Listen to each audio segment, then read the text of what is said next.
प्यारे बच्चों, कैसे हैं आप लोग। आशा करते हैं कि आप लोग अच्छे होंगे, स्वस्थ होंगे और आप लोगों की तैयारी बेहतर चल रही होगी। तो आज के इस वीडियो में जो आपका यूपी पुलिस कांस्टेबल का 25 अगस्त का सेकंड शिफ्ट का एग्ज़ाम हो गया है। 25 अगस्त सेकंड शिफ्ट में पूछे गए सभी क्वेश्चंस इस वीडियो में डिस्कस करेंगे।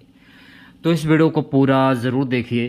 वीडियो अच्छा लगे तो प्लीज़ वीडियो को लाइक और शेयर ज़रूर करें। और जो भी हमारे नए बच्चे हैं, जिन बच्चों ने चैनल को सब्सक्राइब नहीं किया है, तो प्लीज़ चैनल को सब्सक्राइब करके नोटिफिकेशन बेल ऑन करना ना भूलें। वीडियो को स्टार्ट करते हैं। पहला प्रश्न देखिए, पूछा गया था चरण कमल बंदो हरिराई में कौन सा अलंकार है? उपमा, रूपक, अतिशयोक्ति या श्लेष? चरण कमल बंदो हरिराई में हो जाएगा उपमा अलंकार, यानी ऑप्शन नंबर ए जो है ये बिल्कुल सही हो जाएगा। सुगा नेक्स्ट क्वेश्चन पूछा गया था निम्न में से कौन सा शब्द गौ का अर्थ नहीं है? कौन सा शब्द गौ का अर्थ नहीं है? तो गज जो है ना, ये गौ का अर्थ नहीं है, तो सी ऑप्शन करेक्ट हो जाएगा। अगला प्रश्न पे पूछा गया था मेरे प्यारे साथियों, निम्न में प्रेरणार्थक क्रिया है जागना, पढ़ना, बदलना या चलना? तो इसमें आपको प्रेरणार्थक क्रिया की पहचान करनी है। तो बदलना जो है ना, ये प्रेरणार्थक क्रिया हो जाएगी, तो सी ऑप्शन जो है करेक्ट हो जाएगा। अगला प्रश्न पूछा गया था अमित अमित शब्द युग्म का सही अर्थ क्या होता है? शत्रु मित्र, शत्रु मित्र, पर्याप्त अधिक, अधिक न्यून, बहुत शत्रु। तो आंसर हो जाएगा ऑप्शन नंबर वी, पर्याप्त अधिक। अगला प्रश्न पूछा गया था यदि बारिश होती तो सूखा ना पड़ता, इस वाक्य में कौन सा रूप है? यदि बारिश होती तो सूखा ना पड़ता, तो इसमें कौन सा वाक्य होगा? इसमें वाक्य हो जाएगा संदिग्ध भूतकाल। ऑप्शन नंबर डी जो है करेक्ट हो जाएगा। अगला प्रश्न निम्नलिखित में से वाक्य के शुद्ध रूप का चयन कीजिए। तो यहां पर आपको शुद्ध वाक्य की पहचान करनी है, तो आंसर हो जाएगा ऑप्शन नंबर डी, वह एक महिला विद्वान थी। अगला प्रश्न पूछा गया था ज्ञानपीठ पुरस्कार किस भाषा से संबंधित है? तो ज्ञानपीठ पुरस्कार जो है ना, संविधान की 8वीं अनुसूची की सभी भाषाओं से संबंधित है, तो सी ऑप्शन जो है ये करेक्ट हो जाएगा। अगला प्रश्न था वह कौन सा समास है जिसका उत्तर पद प्रधान होता है किंतु प्रथम पद द्वितीय पद की विशेषता बतलाता है? तत्पुरुष समास, कर्मधार समास, बहुप्रिय समास या अव्ययभाव समास? तो आंसर हो जाएगा तत्पुरुष समास, यानी ऑप्शन नंबर ए जो है ये बिल्कुल सही हो जाएगा। नेक्स्ट क्वेश्चन देखेगा, जिसकी तुलना ना की जा सके वाक्यांश के लिए शब्द क्या होगा? जिसकी तुलना ना की जा सके, तो जिसकी तुलना ना की जा सके उसको कहते हैं तुलनीय। ऑप्शन नंबर सी करेक्ट हो जाएगा। ई, बड़ी ई, छोटा ऊ, बड़ा ऊ किस प्रकार के स्वर हैं? छोटी, बड़ी, छोटा ऊ, बड़ा ऊ जो है ना, ये हो जाएंगे विवृत स्वर। ऑप्शन नंबर वी जो है करेक्ट हो जाएगा। सो गाइस नेक्स्ट क्वेश्चन पूछा गया था कि गो शब्द का वचन पहचानिए। तो गो शब्द का गो शब्द का वचन क्या होता है? तो गो शब्द का वचन होता है ऑप्शन नंबर सी, सदा एक वचन। अगला प्रश्न, कांठ की हांडी बार बार नहीं चढ़ती, इसका अर्थ क्या होता है? कांठ की हांडी बार बार नहीं चढ़ती, इसका अर्थ होता है छल कपट का व्यवहार हमेशा नहीं चलता। तो ऑप्शन नंबर ए जो है ये बिल्कुल सही हो जाएगा। सो गाइस नेक्स्ट क्वेश्चन पूछा गया था निम्नलिखित वाक्य में रेखांकित शब्द का चयन कीजिए, कौन सा कारक है? अनुज की किताब मेज पर है, तो आप चिन्ह ये देख रहे हैं कि सबसे कॉमन यही है, कर्ता ने कर्म को करण के द्वारा संप्रदान के लिए अपादान से संबंध का के की, संबंध का के की, तो यहाँ पर क्या हो जाएगा? संबंध कारक। कारक के कुल कितने भेद होते हैं? तो कारक के कुल 8 भेद होते हैं, तो ये भी आपको ध्यान में रखना है। सो गाइस नेक्स्ट क्वेश्चन पूछा गया था मंदिर मंदिरा युग्म का उपयुक्त अर्थ वाला युग्म कौन सा होगा? आंसर हो जाएगा पूजा घर, पुजारी। सो गाइस नेक्स्ट क्वेश्चन पूछा गया था कि अचल शब्द का सम भिन्नार्थक शब्द क्या होगा? जन्म से, स्थान, दूरी या पर्वत स्थिर? अचल शब्द का सम भिन्नार्थक क्या होता है? स्थान होता है, तो ऑप्शन नंबर वी जो है करेक्ट हो जाएगा। आकाश का पर्यायवाची शब्द क्या होता है? विप्र, व्योम, है या दृग? तो आकाश का पर्यायवाची शब्द होता है व्योम। ऑप्शन नंबर वी जो है करेक्ट हो जाएगा। हेडमास्टर शब्द में किस उपसर्ग का प्रयोग हुआ है? हेडमास्टर में, तो हेडमास्टर में प्रयुक्त उपसर्ग हो जाएगा हेड, हेडम। ऑप्शन नंबर सी जो है करेक्ट हो जाएगा। वरिष्ठ साहित्यकार काशीनाथ सिंह को उनकी कृति रेहन पर रगदू के लिए किस सम्मान से सम्मानित किया गया है? वरिष्ठ साहित्यकार काशीनाथ सिंह को उनकी कृति रेहन पर रगदू के लिए किस सम्मान से सम्मानित किया गया है? राजभाषा सम्मान। ऑप्शन नंबर वी जो है करेक्ट हो जाएगा। नेक्स्ट क्वेश्चन देखिएगा, निम्न में से कौन सा तत्सम शब्द है? यानी ऐसे शब्द जो संस्कृत भाषा से लिए गए हों वो तत्सम शब्द कहलाते हैं। तो अब ये आम देख रहे हैं संस्कृत भाषा का शब्द है तो ये तत्सम शब्द हो जाएगा। तो ऑप्शन नंबर ए करेक्ट हो जाएगा। अगला प्रश्न, श्याम को पुस्तक पढ़नी है, ये किस वाच्य में है? कृतवाच्य, कृत और कर्मवाच्य, कर्मवाच्य या भाववाच्य? श्याम को पुस्तक पढ़नी है, ये किस वाच्य में है? तो श्याम को पुस्तक पढ़नी है तो ये हो जाएगा कर्मवाच्य। ऑप्शन नंबर सी जो है करेक्ट हो जाएगा। गाइस अगला क्वेश्चन पूछा गया, निम्नलिखित में से कौन सा स्वर नहीं है? उ, ए, या आ? कौन सा स्वर नहीं है? तो या जो है ना ये स्वर नहीं है तो सी ऑप्शन जो है करेक्ट हो। अब कुछ बच्चे छोटा आ भी बताएंगे लेकिन छोटा आ स्वर नहीं हो, या जो है ये स्वर नहीं होगा। प्रत्यंग किस समास का उदाहरण? तो प्रत्यंग जो है ना ये अव्ययभाव समास का उदाहरण हो जाए। यथा, अनु, प्रति, बड़ा, आभर, उदहर, ये मैंने आपको बताया था। आशिक, आशिक, इक, आशिक, आशिक, अब ये होगा या फिर का होगा? आशिक में आशिक, इक निकल रहा है तो ऑप्शन नंबर वी सही हो जाना चाहिए मेरे हिसाब से। यामा के रचयिता कौन है? सुभद्रा कुमारी चौहान, महादेवी वर्मा, मीराबाई, सुमित्रा नंदन पंत। तो मेरे प्यारे साथियों आंसर हो जाएगा ऑप्शन नंबर सी, यामा के जो रचयिता हैं वो है मीराबाई। तो सी ऑप्शन करेक्ट हो जाएगा। अगला प्रश्न पूछा गया था, प्रेरणा स्टूडियो जाएगी में काल का भेद बताइए। सामान्य भविष्यत काल, संभव भविष्यत काल, अपूर्ण वर्तमान काल, सामान्य वर्तमान काल। सामान्य वर्तमान काल, ऑप्शन नंबर डी जो है करेक्ट हो जाएगा। नेक्स्ट क्वेश्चन देखिएगा सभी बच्चे, निम्न में से कौन सा शब्द स्त्रीलिंग है? सार, रूप, आय, विवाद। कौन सा शब्द स्त्रीलिंग है? तो आय जो है ना ये शब्द स्त्रीलिंग हो जाएगा। तो सी ऑप्शन करेक्ट हो जाएगा। कन, कानन, कुंडल, मोर पखा, उर्पे बनमाल विराजती है, इस काव्य पंक्ति में कौन सा अलंकार होगा? तो इसमें हो जाएगा श्लेष अलंकार। तो सी ऑप्शन करेक्ट हो जाएगा। निम्नलिखित में से अर्धविराम चिन्ह कौन सा है? अर्धविराम की बात हो रही है तो डी ऑप्शन जो है ये बिल्कुल सही हो जाएगा। कौन सा वाक्य शुद्ध है? यहाँ पर आपको शुद्ध वाक्य की पहचान करनी है। खेतों में लंबे लंबे घास उगाए, ऑप्शन नंबर सी सही हो जाएगा। ठीक है, नेक्स्ट क्वेश्चन देखिएगा, कामायनी के रचनाकार कौन है? सुमित्रा नंदन पंत, सूर्यकांत त्रिपाठी निराला, महादेवी वर्मा, जयशंकर प्रसाद। तो कामायनी के रचनाकार कौन है? सूर्यकांत त्रिपाठी निराला। तो ऑप्शन नंबर वी जो है ये सही हो जाएगा। अरे उसने तो कमाल कर दिया, ये कैसा वाक्य है? निषेधवाचक, विस्मयवाचक, इच्छावाचक, प्रश्नवाचक। ए, उसने तो कमाल कर दिया तो ये हो जाएगा विस्मयवाचक वाक्य। ऑप्शन नंबर वी सही हो जाएगा।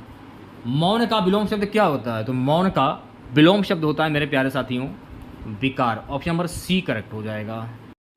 चलिए अब बढ़ते हैं जीके वाले सेक्शंस की ओर। पहला प्रश्न जीके का पूछा गया था, श्रीलंका की राष्ट्रीय मुद्रा क्या है? श्रीलंका की राष्ट्रीय मुद्रा है मेरे प्यारे साथियों रूपी। क्या है? रूपी। तो ऑप्शन नंबर डी सही हो जाएगा। वर्ष 2021 में मार्च के अंत में प्रसारित 2000 रुपए के नोटों का मूल्य रुपए ट्रिलियन में क्या है? 4.90। ऑप्शन नंबर ए करेक्ट हो जाएगा। अगला प्रश्न पूछा गया था, कौन सा देश अपने अनोखे ज्वालामुखी परिदृश्य के कारण भूतापीय ऊर्जा के व्यापक उपयोग के लिए जाना जाता है? आइसलैंड, ऑस्ट्रेलिया, ब्राजील या नॉर्वे? तो ये जाना जाता है आइसलैंड। तो ऑप्शन नंबर ए जो है ये बिल्कुल सही हो जाएगा। नेक्स्ट क्वेश्चन, शहरी क्षेत्रों से उपनगरों की ओर पलायन करने वाले आर्थिक रूप से सुरक्षित श्वेत लोगों को कहा जाता है? काली उड़ान, प्रवासन, अप्रवासन, सफ़ेद उड़ान। क्या कहा जाता है? तो मेरे प्यारे साथियों सफ़ेद उड़ान कहा जाता है। ऑप्शन नंबर डी जो है करेक्ट हो जाएगा। अफ्रीका में कितने देश मौजूद हैं? अफ्रीका में कितने देश मौजूद हैं? तो मेरे प्यारे साथियों अफ्रीका में कुल 54 देश जो है ना वो मौजूद हैं। तो सी ऑप्शन करेक्ट हो जाएगा। भारत में ऑपरेशन ग्रीन हंट क्या है? तो भारत में ऑपरेशन ग्रीन हंट जो है ना नक्सल विरोधी अभियान है। तो ऑप्शन नंबर वी सही हो जाएगा। WPI का पूर्ण रूप क्या है? तो WPI का पूर्ण रूप होता है wholesale price index. Option number D जो है करेक्ट हो जाएगा। अगला प्रश्न देखिएगा, कौन सी अंतर्राष्ट्रीय संधि बच्चों के अधिकारों पर केंद्रित है? कौन सी अंतर्राष्ट्रीय संधि बच्चों के अधिकारों पर केंद्रित है? इस क्वेश्चन का सही जवाब हो जाएगा CRC। कौन सी कंपनी भारतीय गैस एक्सचेंज पर घरेलू गैस का व्यापार करने वाली भारत की पहली कंपनी बन गई है? इस कंपनी का नाम है तेल और प्राकृतिक गैस निगम लिमिटेड। ऑप्शन नंबर सी जो है करेक्ट हो जाएगा। SAARC का मतलब क्या है? तो SARRC का मतलब होता है मेरे प्यारे साथियों साउथ एशियाई association for regional cooperation. Option number A जो है ये बिल्कुल सही हो जाएगा। सो गाइस नेक्स्ट क्वेश्चन पूछा गया था, समीक्षकों द्वारा प्रशंसित Netflix OTT series Delhi crime का निर्देशन किसने किया? तो इसका जो निर्देशन है ना रिची मेहता के द्वारा किया गया, तो सी ऑप्शन सही हो जाएगा। अर्थव्यवस्था की दृष्टि से ITC का पूर्ण रूप क्या है? अर्थव्यवस्था की दृष्टि से ITC का पूर्ण रूप होता है मेरे प्यारे साथियों input tax credit. Option number B सही हो जाएगा। भारत में राष्ट्रीय दुग्ध दिवस किस महीने में मनाया जाता है? तो भारत में राष्ट्रीय दुग्ध दिवस जो है ना नवंबर में मनाया जाता है, तो ऑप्शन नंबर वी सही हो जाएगा। सो गाइस नेक्स्ट क्वेश्चन पूछा गया था, राष्ट्रीय राजमार्ग अधिनियम 1956 किस कर नीति पर लागू होता है? तो ये किस कर नीति पर लागू होता है? तो मेरे प्यारे साथियों टोल टैक्स पर। तो ऑप्शन नंबर डी जो है करेक्ट हो जाएगा। गैलीलियन उपग्रह या 4 चंद्रमा किस ग्रह के हैं? तो ये किस ग्रह के हैं? बृहस्पति ग्रह के हैं, तो ऑप्शन नंबर सी जो है करेक्ट हो जाएगा। नेक्स्ट क्वेश्चन देखिएगा, लोकसभा भंग करने की शक्ति किसके पास है? तो लोकसभा भंग करने की शक्ति जो है ना राष्ट्रपति के पास होती है। ठीक है, अगला प्रश्न देखिएगा, निम्नलिखित में से कौन महात्मा गांधी राष्ट्रीय रोजगार गारंटी अधिनियम मनरेगा की एक विशेषता है? तो जो भी बच्चे ऑप्शन नंबर ए की ओर जा रहे हैं वो बच्चे बिल्कुल सही हो जाएंगे। प्रति वर्ष 100 दिन के वेतन रोजगार की गारंटी। आसियान के संबंध में भारत की एक्ट नीति का क्या महत्व है? इसका महत्व है दक्षिण पूर्व एशियाई देशों के साथ आर्थिक, सामरिक और सांस्कृतिक संबंधों को बढ़ावा देती। ऑप्शन नंबर ए करेक्ट हो जाएगा। ठीक है, सो गाइस नेक्स्ट क्वेश्चन पूछा गया था, हाल ही में किस मिशन को अंतरिक्ष अन्वेषण के लिए 2024 जॉन एल जैक स्विगर्ट जूनियर पुरस्कार मिला? तो ये मिला चंद्रयान 3 मिशन को। ऑप्शन नंबर ए जो है ये बिल्कुल सही हो जाएगा।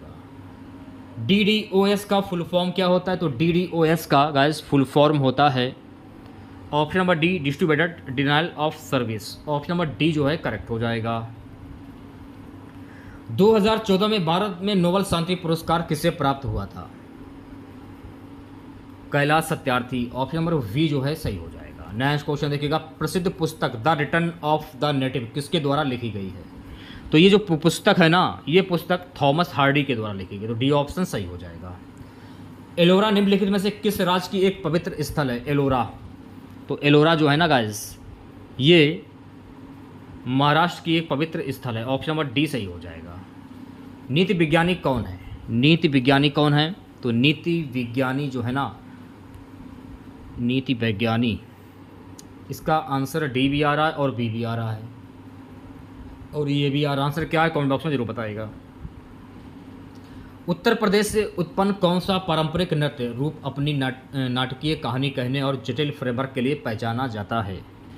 सो गाइस ये पहचाना जाता है कथक के लिए, तो ऑप्शन नंबर वी जो है ये सही हो जाएगा। नेक्स्ट क्वेश्चन देखिएगा, प्रधानमंत्री फसल बीमा योजना PMFBY क्या है? तो ऑप्शन नंबर डी जो है ये बिल्कुल करेक्ट हो जाएगा। कृषि क्षेत्र में सस्टेनेबल उत्पादन का समर्थन करता है। ऑप्शन नंबर डी करेक्ट हो जाएगा। चलिए बढ़ते हैं नेक्स्ट क्वेश्चन। ट्विटर और इंस्टाग्राम जैसे सोशल मीडिया प्लेटफॉर्म पर वेरीफाई अकाउंट क्या दर्शाता है? तो ये दर्शाता है खाता एक सार्वजनिक व्यक्ति या संगठन से संबंधित और प्रमाणित है। ऑप्शन नंबर ए जो है ये बिल्कुल सही हो जाएगा।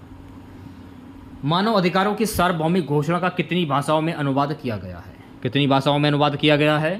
कुल 500 भाषाओं में अनुवाद किया गया, तो सी ऑप्शन करेक्ट हो जाएगा। रियल किस देश की मुद्रा है? तो मेरे प्यारे साथियों रियल जो है ना ये ब्राज़ील की देश मुद्रा है, तो ऑप्शन नंबर ए करेक्ट हो जाएगा। भारत की लुक ईस्ट पूर्व की ओर देखो नीति का मुख्य उद्देश्य क्या है? दक्षिण पूर्व एशिया के साथ आर्थिक और सामरिक संबंधों को मजबूत करना। ऑप्शन नंबर डी जो है ये बिल्कुल सही हो जाएगा। 1942 में भारत छोड़ो आंदोलन के समय भारत का वायसराय कौन था? लॉर्ड लिनथियोगो। ऑप्शन नंबर डी जो है ये बिल्कुल सही हो जाएगा। ठीक है, नेक्स्ट क्वेश्चन देखिएगा, खालिस्तान में कंप्यूटर में इनपुट से पहले उसके दौरान डेटा बदलना शामिल है? डेटा, ऑप्शन नंबर वी जो है ये सही हो जाएगा, दर्लिंग। ट्रेडमार्क, कॉपीराइट और पेटेंट हैं। अमूर्त संपत्ति, ऑप्शन नंबर ए जो है ये बिल्कुल सही हो जाएगा। नेक्स्ट क्वेश्चन देखिएगा, कौन सा देश 2021 में बिटकॉइन को कानूनी रूप के उपयोग करने वाला पहला देश बन गया है? पहला देश कौन बन गया है? El Salvador, option number B सही हो जाएगा। ठीक है, नेक्स्ट क्वेश्चन देखिएगा, निम्नलिखित में से कौन सा देश प्रयोगशाला में नियंत्रित केंद्रीय संलयन प्राप्त करने वाला पहला देश था? United kingdom, option number A जो है ये बिल्कुल सही हो जाएगा। ठीक है, नेक्स्ट क्वेश्चन देखिएगा, किस दिन को धूम्रपान निषेध दिवस के रूप में मनाया जाता है? किस दिन को मनाया जाता है? मार्च का दूसरा बुधवार, ऑप्शन नंबर ए करेक्ट हो जाएगा। लास्ट क्वेश्चन रहेगा आज का, भारत का सबसे बड़ा संग्रहालय कौन सा है? तो भारतीय संग्रहालय कोलकाता, ऑप्शन नंबर डी सही हो जाएगा। तो अगर आप लोगों को वीडियो अच्छा लगा हो तो प्लीज़ वीडियो को लाइक कीजिएगा, क्योंकि आपका जो एक लाइक होता है वो हमें मोटिवेट करता है। तो ज़्यादा से ज़्यादा वीडियो को लाइक कीजिएगा, शेयर कीजिएगा। चैनल पर नए हैं, सब्सक्राइब नहीं किया है चैनल को तो तुरंत चैनल को सब्सक्राइब करें और नोटिफिकेशन बेल ऑन करना ना भूलें। मिलते हैं नेक्स्ट वीडियो के साथ। जय हिंद, जय भारत।